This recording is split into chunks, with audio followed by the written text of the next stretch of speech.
Welcome NYC, welcome everybody, tri-state area, anywhere you can see me. This is LIE, I'm the host of the N.Y.K Culture Show. How are you today? Hope everybody enjoyed your Labor Day off, spending time with family, friends, doing what you do. It's a day off and everybody enjoy. So I just want to kick the show off with, we're talking about the backcourt today. We're talking about the point guards, the two guards, the Knicks backcourt. That was a big issue last year. Basically, we didn't produce enough for me. Basically, it was all the Randall show and, whoever he kicked it out to, except for two guys I'm going to mention today to you that played outstanding last year and were big surprises, basically, you got to be honest. So I want to talk about Alec Burks, the 30-year-old journeyman. We have a veteran that came, stabilized the backcourt, because we had a lot of young talent as far as RJ and guys like that. So Alec Burke, it seems like, he was fantastic. He only got better during the season. And I was really impressed with him in the fourth quarter. Basically, he would get better in the fourth quarter and he would take over the game. You don't know how many, I'm sure you guys saw how many threes he made and things like that. Anybody can argue with me that Alex Burke was the sixth man of the year, tied with our guy Rose, Derrick Rose. We'll get to that in a moment. But Alec Burke, he averaged 42% from the field goal range. Free throws, he averaged 85.6. Okay, pretty good numbers. So that's 101 out of 108 free throw attempts. So three-pointers, he had 41.5. Okay, that's excellent. And he also averaged 12 points, 12.7 a game. So what I'm looking at is the guy is, he's clutch, and he's a double-digit scorer. So the Knicks have players that do a little bit of everything. And if you can have four guys averaging double digits, you got a chance of success then, all right? Now, R.J. Barrett, the second-year player, he's only 21, folks.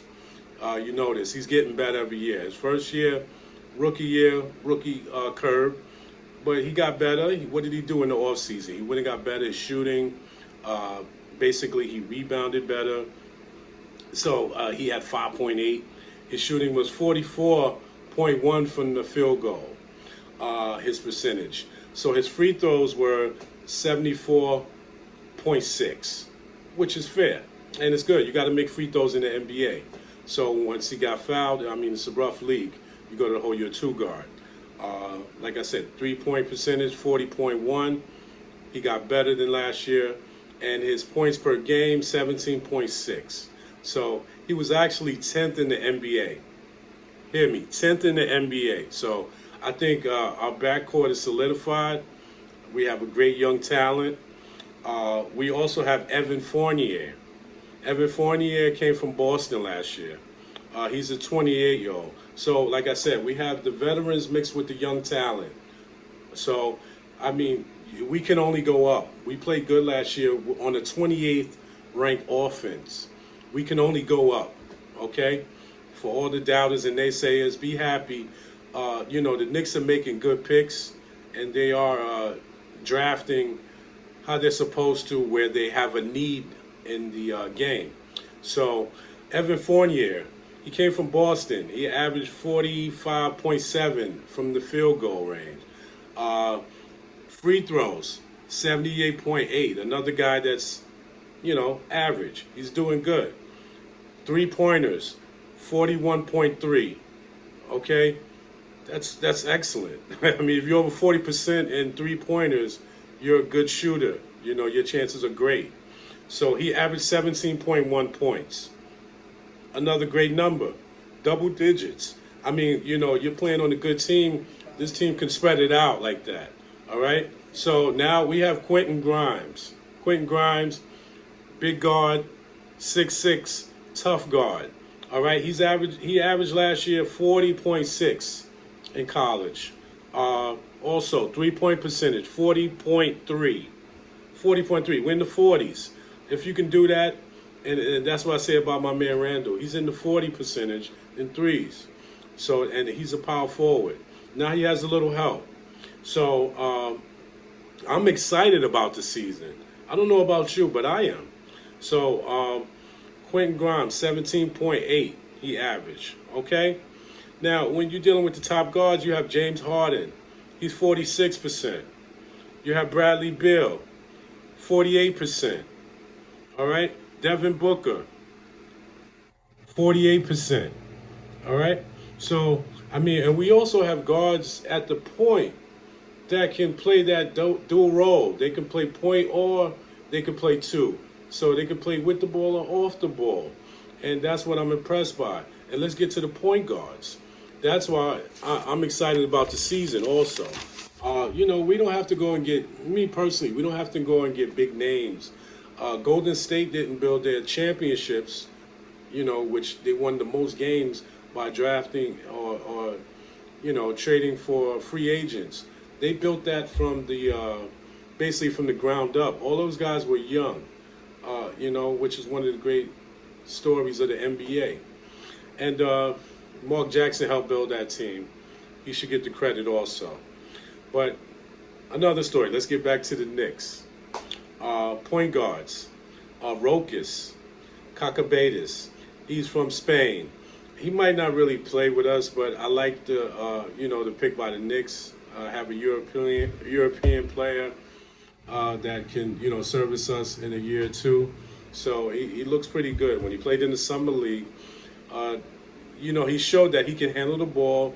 He's very fast. He's athletic, and he also can shoot the three, which is excellent. He's another shooter, so that's great. So he averaged basically 11.4, field goal percentage 39.5. All right, and that's Emmanuel Quickly. That's another guard. All right, Emmanuel Quickly. You know, he plays great. He was a rookie. You know, his ceiling could only go up also. And he came in under pressure and he played well. And he showed that he could play with the veterans. So, and that's another guy, Emmanuel Quickly. He's only 6'3". Like I said, only 19 minutes. He averaged 11.4 with 39.5 field goal percentage. And he didn't play that much, 19 minutes. So, and he got double digits. He didn't get scared. Emmanuel Quickly came in there and set his mark. He's respected throughout the league now. He's another young talent that we have and we held on to. A lot of people wanted him. You know, a lot of our players, Barrett.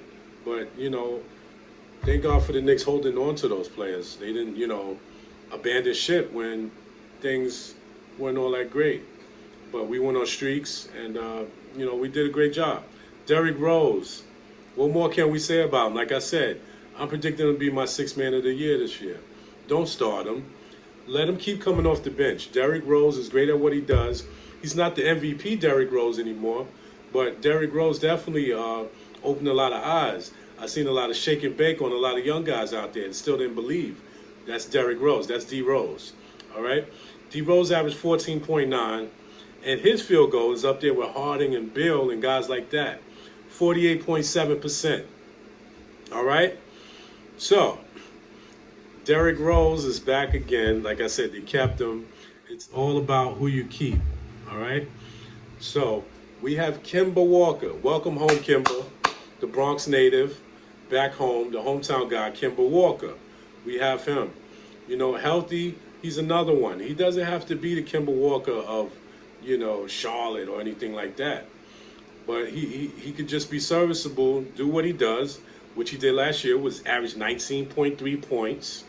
42% from the field, and 4.0 rebounds.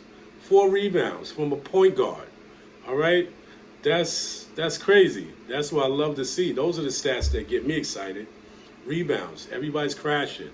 So, you know, as far as the backcourt, I don't think we're the greatest team of all time, but I think that we have players that can step in, and we have some great young talent mixed with veterans, once again, that can basically help us out.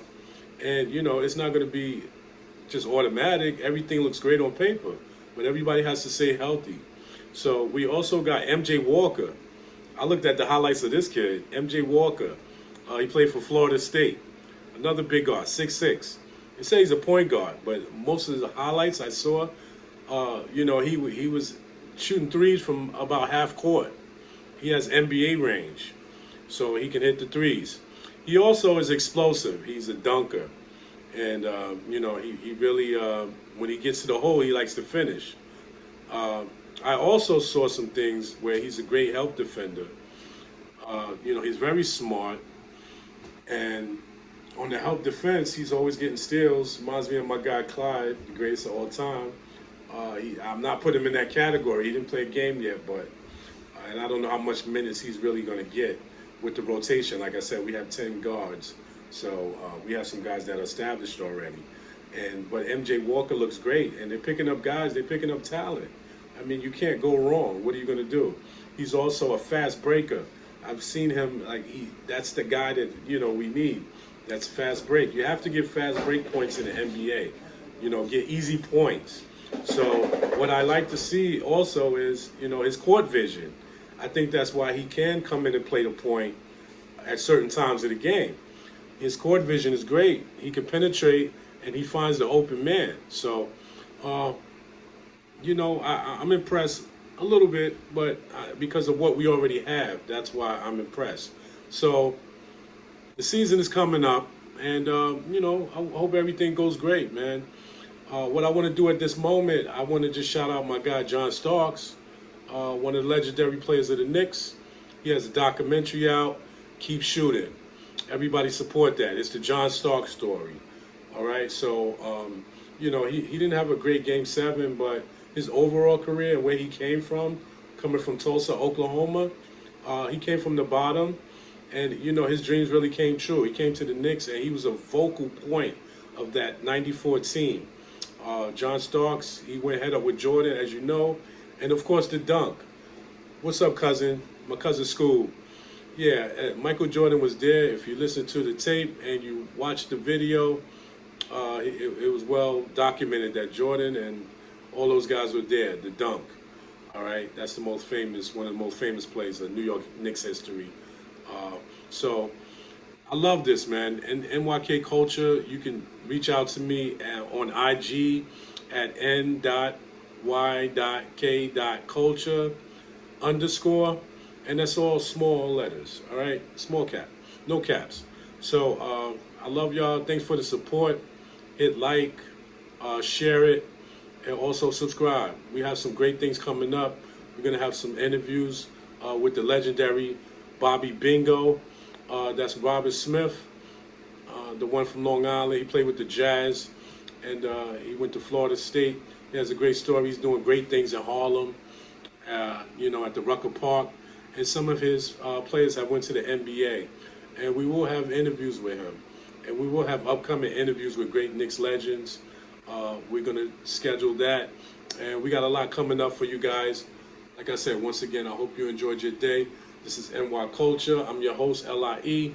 Once again, DM me, NYK Culture, N.Y.K.culture_. And that's on Instagram, all right?